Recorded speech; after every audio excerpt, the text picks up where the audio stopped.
C'est le jour où une trilogie culte est née. J'ai dit les bijoux.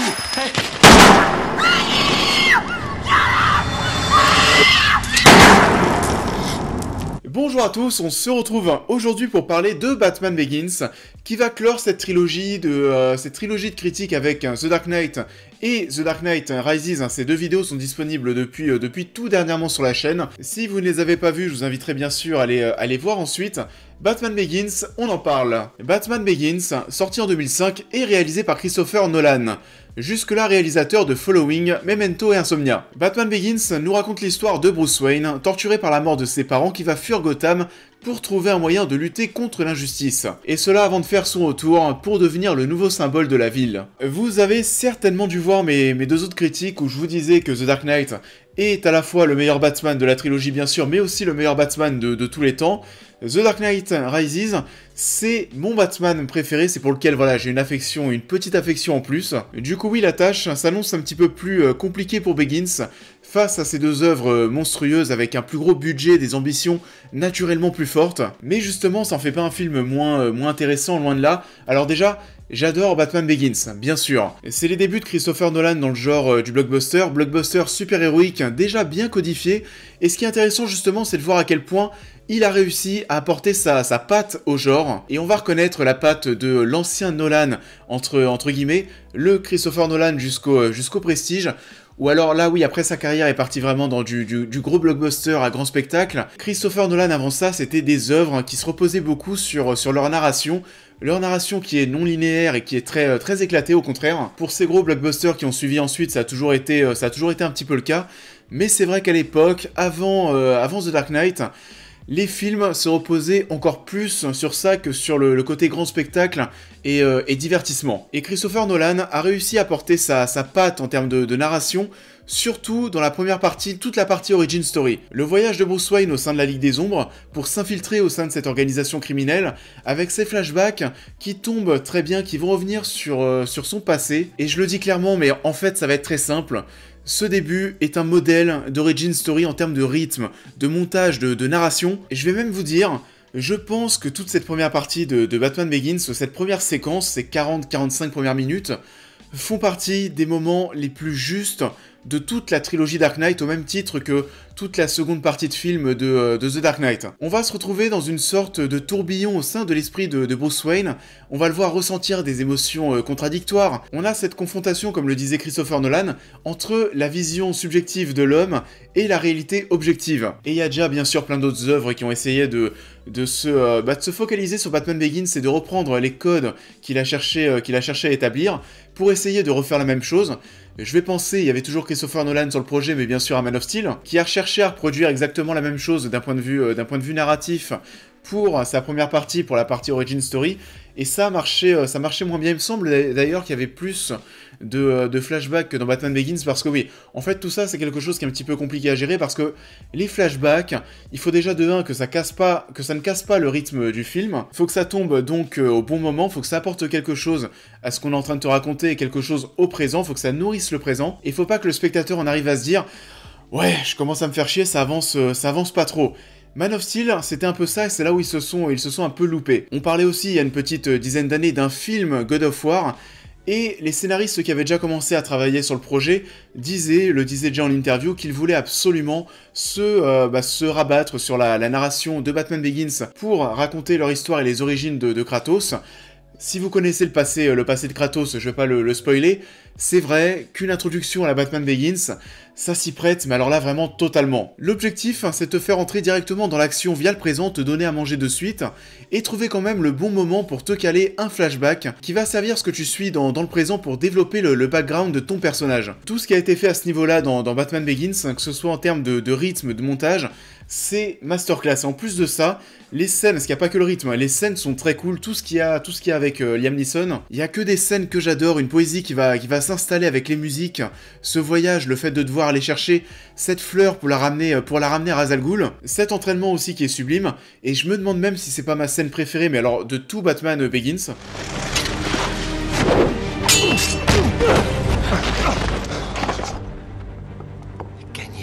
On reconnaît aussi la patte Nolan, si on fait le parallèle avec ses films qu'il avait déjà réalisés, ces polars glaciales parfois, Au-delà du fait qu'on se retrouve encore une fois dans des décors enneigés, Nolan c'est son truc, hein. Visiblement tout ce qui est décors enneigés, ça a été tourné aussi en Islande il me semble. L'Islande, il y est retourné ensuite pour Interstellar. Et on va renforcer les liens entre Bruce Wayne et le personnage de Liam Neeson, qui est un méchant, oui, moins iconique que le Joker ou Bane, mais quand même assez charismatique, et le fait qu'il ait une place importante dans cette origin story, que ça soit lui qui ait entraîné Bruce, ça va apporter un petit côté, un gros côté dramatique à la situation, aux situations qui vont se présenter en toute fin de film. On a aussi cette épreuve où Bruce va brillamment s'en sortir.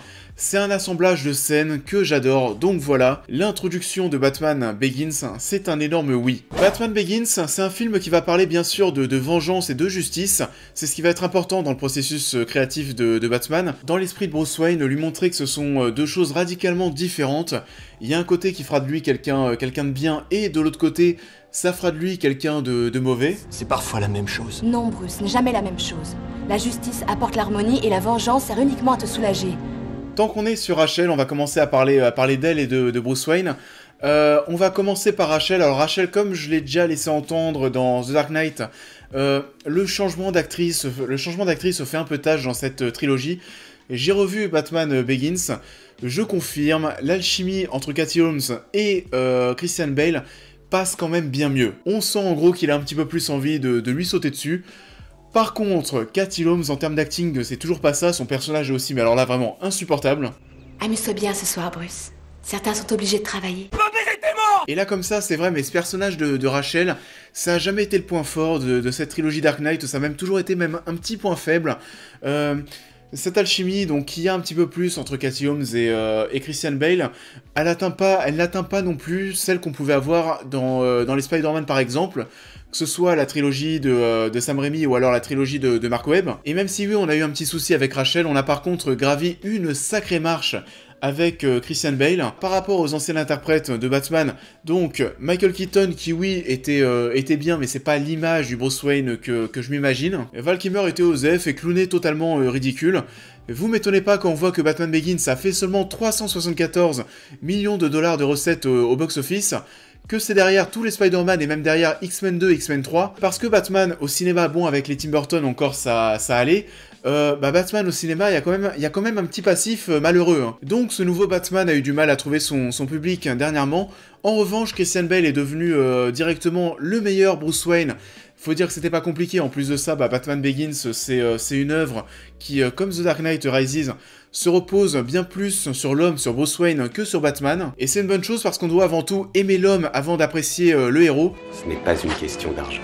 Non, en fait, je m'achète cet hôtel et j'instaure de nouvelles règles pour l'usage de l'espace aquatique. Mais Christian Bale va arriver à donner de l'épaisseur à son personnage en jouant à la fois ce Bruce Wayne, ado éternel, mais aussi celui qui va décider que Gotham doit changer, qu'il allait être à l'origine de ça. On va avoir aussi bien sûr toutes ces scènes en flashback. Ce Bruce Wayne qu'il continuera de développer jusqu'à même lui offrir une facette bien plus mature dans The Dark Knight Rises. Mais après toutes ces éloges et le fait que j'aime beaucoup Batman Begins, j'avoue que je reste quand même assez insensible à la seconde partie de l'œuvre. En fait, c'est vrai, mais à partir du moment où Bruce devient Batman, j'ai moins été transporté, ça manque peut-être d'épique. Il n'y a plus toute cette narration que j'aimais beaucoup dans la première partie de l'œuvre, ça manque de grandiose, je me suis moins reconnu dans cette partie. Il n'y a pas de scènes en Batman qui m'ont vraiment marqué dans Begins, à part peut-être ce Je suis Batman.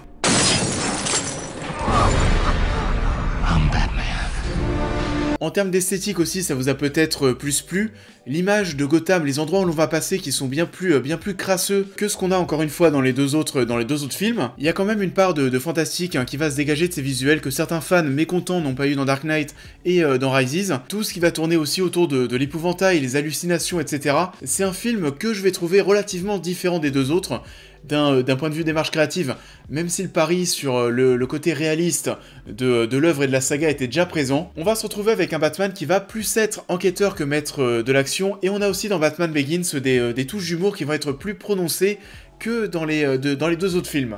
Pas besoin de protection. Protection pour eux. Toutes les scènes aussi entre Bruce et Fox sont très cool, et font bien sûr penser aux scènes entre James Bond et Q dans les 007. Jessica, où êtes-vous? Les yeux sur la balle, et maintenant... Pourquoi personne ne répond au téléphone?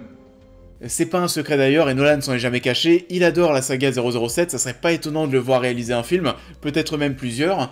En plus de ça, avec la fin de l'ère Craig et No Time to Die qui va arriver en salle, les portes ont l'air ouvertes pour lui pour créer une suite. Je vois pas trop comment est-ce qu'on pourrait passer à côté de ça, ça me semble assez évident.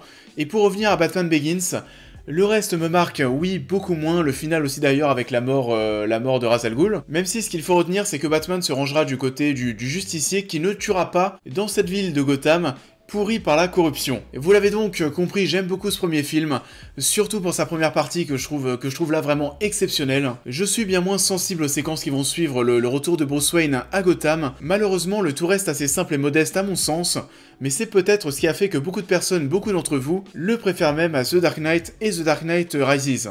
C'est la fin de cette critique, j'espère qu'elle vous aura plu. Elle est plus courte que les deux autres.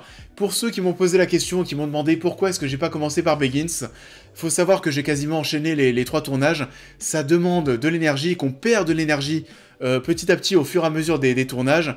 J'avais plus de choses à dire, je sentais que j'avais plus de choses à dire sur The Dark Knight et The Dark Knight Rises, donc j'ai préféré puiser ma première dose d'énergie pour ces deux films et terminer par Batman Begins. Ce qui n'empêche que je vous invite quand même à liker et à partager cette vidéo, à me dire en commentaire ce que vous avez pensé de Batman Begins. Dites-moi aussi, vu qu'on a fini avec toutes ces critiques, quel est votre Batman de cette trilogie préférée. Pour les nouveaux, je vous invite à vous abonner, à me suivre sur tous les réseaux, à devenir membre soutien si vous souhaitez aider la chaîne. On se retrouvera ensuite, vous me l'avez demandé, pour les critiques des Spider-Man de Sam Raimi. Il y a d'autres films hors super-héros qui ont retenu mon attention.